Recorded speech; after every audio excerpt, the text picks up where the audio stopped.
The Seattle Storm won their second WNBA championship in the last 3 years. The heart and soul of that team, without question, Jewell Loyd.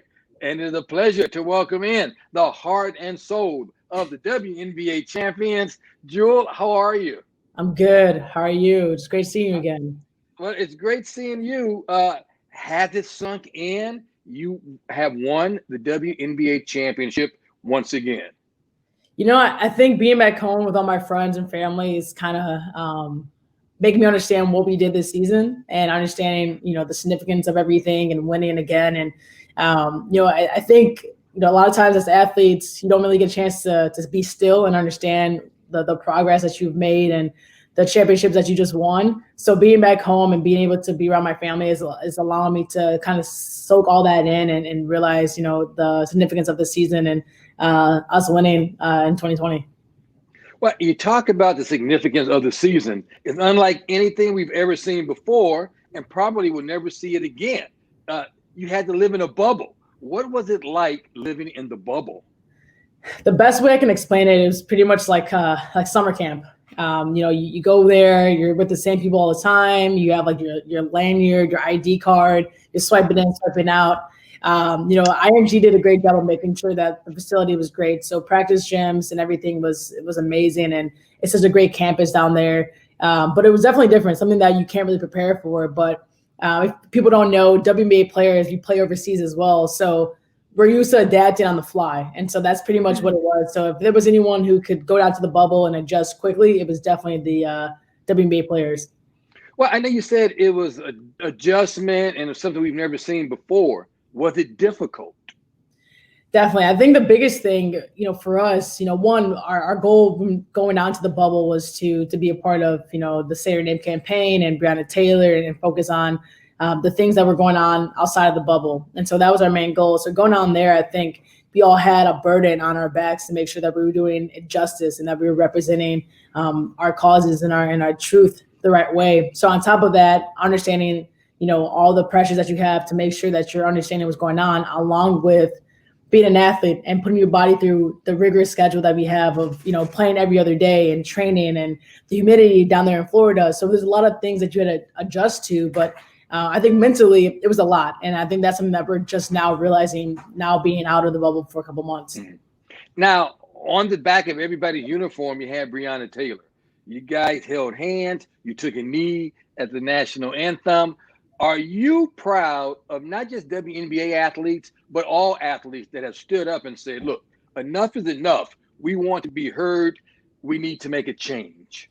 Definitely. I think we kind of go into being an athlete. You don't always realize that you have a platform and you have a voice. A lot of times you're just like, I'm just a basketball player. I just want to do this. I love the game. But when times like these come along and in the world that we live in now, a lot of things happen. And you look at our league and it's, 90% or 80%, African-American. And so it affects us. So a lot of us saw Breonna Taylor as us or as our sister, as our mother. And so it generally affected us. And then you look at, the sports, NBA and MLB and, all these other, great athletes are finally seeing themselves more than just athletes, the advocates. Mm-hmm. They're voices for the people who don't have voices. And so that's a lot of us had to understand that going in that we have a platform. So if we're going to educate ourselves, we might as well educate the people who follow us. So then everyone understands where we're coming from and sees our perspective.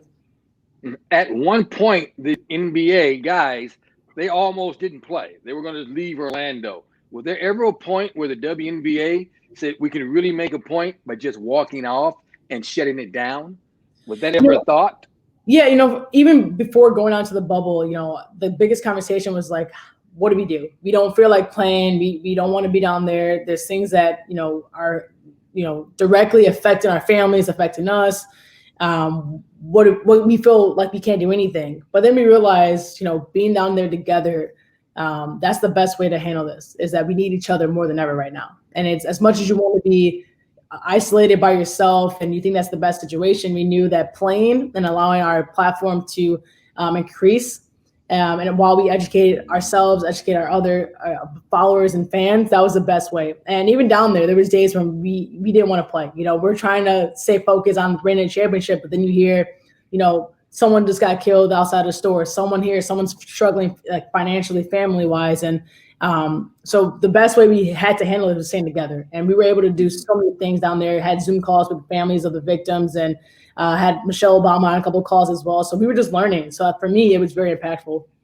Yeah, it's impactful, and I'm so happy that the athletes have decided to stand up and use the platform. But you still had a job to do, and that job was to win that trophy, which is something that you won 2 of them now. You want to get that trophy, and there you are with the trophy. And how difficult were the games? You got to play, and you're on the court. The other athletes are trying to stop you. How difficult was that to get the games done and concentrate on your game plan?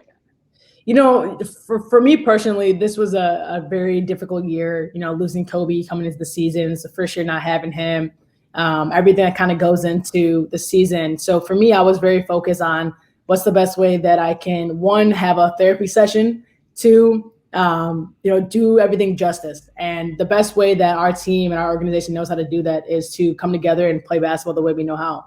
And so our focus was, as long as we're here, we're going to play hard. We're also going to have mental toughness. And we're going to do everything we can to come out on top of this. If we're going to go down here, we want to do it right. And so as hard as it was to try to have all that focus, we knew at the end of the day, we came down there, we also wanted to win the championship, and that's exactly what we did. Now, you mentioned that this was your first year without Kobe Bryant. A lot of people don't realize the close relationship you had with Kobe. Can you talk about that a little bit? Yeah, Kobe was more than a friend. He was a mentor. He was part of my family. And he was really the first person who saw something in me and believed in me from the moment we met. And so having that and having him by my side through, my career and up to now has been, it's been remarkable. And, losing him and not being able to share this joy with him of winning a championship and do all the things that we talked about, something that I'm still adjusting to, I'm still dealing with, but knowing that, the things and lessons that he's taught me is always going to be with me. And I'm trying to do my best to live through his legacy and live that legacy on and pass that down for generations and generations. Mm-hmm. Now, Kobe was the Black Mamba. Mm-hmm. You're known as the Gold Mamba. You have the Gold Mamba sweatshirt on there. How did the Gold Mamba come about? It's kind of, it kind of came up. I always used to write Kobe's quotes on my shoes in college, and everyone kind of was like, "Why are you writing stuff on your shoes?" I'm like, "Well, it's Kobe and it helps me and things like that." And at the time, I wasn't a Nike. I was we were Adidas one year and Under Armour another year, so I couldn't I would try to cover that up and write all the Kobe quotes on there. And then leaving Notre Dame and understanding what gold really meant to me is a special color, is a special thing, and so. I'm talking with Kobe and he's mentoring me and he's like, give me all this advice. And so I jokingly, I was like, well, so does that mean I'm in the Mamba college now? Like, am I good? And he's like, yeah, like you're first year learning, yada, yada. And then I'm like, all right, cool. So like, I'm the Gold Mamba ? Kind of throwing it around. He's like, yeah, like I'll see you tomorrow. I'm like, okay, that works for me. So like, it was cool that he honored that and allowed me to use that as a way to kind of separate myself from the on and off the court version of myself. So I appreciate him greatly for allowing me to use that name and live that legacy on. Yeah, and I love the outfits that you have. And I have to beg, you got to send me some gear. Yeah. Little Gold Mamba gear, Definitely, yeah, definitely. I will definitely send that. T-shirts, hoodies, something. Let me get a little bit of something there. Hey, what I really like is that I heard now that, of course, you left Notre Dame early. You were the first WNBA player to leave college early. But now you're going to be the DePaul Blue Demon. My beloved Blue Demons is finishing up your education, which I think is extremely important. DePaul has always has a place and had a place in my heart. I've been very close with Doug Bruno. He's been a family friend of our family for many, many years. My dad coached his son growing up, and my brother knew his kids as well. So growing up, I grew up talking to Doug, watching the DePaul Blue Demons, and Doug always said, that was probably the hardest no I ever had to give to a college coach, saying I wasn't going to go to school, and that literally broke my heart, like telling him that. But after that, he always said, if you ever need anything, this is home. Call me. And for me, it was like, I left Notre Dame. I wanted to be a part of a program that values me more than just a basketball player, has always cared about me. And so going back to DePaul, it's amazing. And I'm so excited to start back school and be a part of the Blue Demons. Mm-hmm. Well, my two favorite schools, Notre Dame and DePaul. Like, you know, my two favorite schools. Hey, okay, Rookie of the Year, two-time NBA champion, WNBA champion. I think there's only one thing remaining. That's that gold medal for the U.S. Olympic team. Yeah. Will you try to be part of the team in 2020, assuming we have Olympics in 2020? That's definitely my goal. You know, that was actually one of the last conversations I had with Kobe of you know, how to make that team, the things I need to improve on to make sure that, you know, I'm on that team and bringing home a gold medal. So that is my goal. That's why I'm here training. You know, I didn't go overseas this year because I want to make sure that I'm in the top shape to be ready for the Olympics when that happens, and make sure my body and my mind, everything is ready to go. And that's definitely something that I really want to get and want to be a part of. USA basketball is amazing. It's a great family and culture. So that's something that definitely I'm hunting for. Yeah, well, we want you to be on that stage with the gold medal. That'd be great. Before I let you go, I have to ask you about this picture. Yeah. That is the greatest photo I think I've seen of any athlete. You know, I got that from your mom, who's your biggest fan, as you know. Yeah, definitely. Tell me about that photo. Oh, that photo. It was taken our first championship back in Seattle, and a friend of ours, Chris Ebbs, he's a great artist. He's actually from the Chicago area. He surprised me with that when I came back home last year, maybe last year, yeah. And so I went downstairs. We had it there, and it lights up and everything. It's green. I could change the colors, and the confetti is actually coming off the painting, so it's really cool. And so it's amazing that I was able to capture that feeling of having the confetti down there in front of our fans, celebrating our first championship and hunting that feeling. So I'm really humbled by him doing that for me, surprising me with that. But he's an amazing artist, so he did a tremendous job on that. And it must be great to have the support you have from your mom, who's your biggest fan.